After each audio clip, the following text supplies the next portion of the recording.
اللہ کے نام کے ساتھ شروع جو بڑا مہربان اور نہایت رحم فرمانے والا ہے۔ حضرت سیدنا ابو ہریرہ رضی اللہ تعالیٰ عنہ بیان کرتے ہیں کہ رسول اللہ صلی اللہ علیہ وسلم نے ارشاد فرمایا،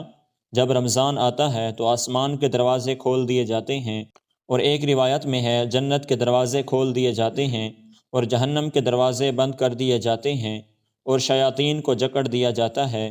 اور ایک روایت میں ہے رحمت کے دروازے کھول دیے جاتے ہیں۔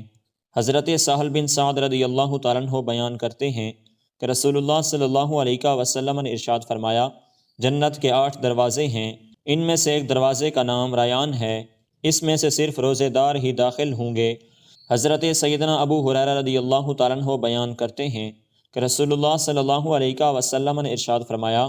جو شخص ایمان و اخلاص اور ثواب کی نیت سے روزے رکھے تو اس کے سب کا گناہ معاف کر دیے جاتے ہیں۔ جو شخص ایمان و اخلاص اور ثواب کی نیت سے رمضان میں قیام کرے یعنی نماز تراویح کا اہتمام کرے تو اس کے سب کا گناہ معاف کر دیے جاتے ہیں، اور جو شخص ایمان و اخلاص اور ثواب کی نیت سے شب قدر کا قیام کرے تو اس کے سب کا گناہ بخش دیے جاتے ہیں۔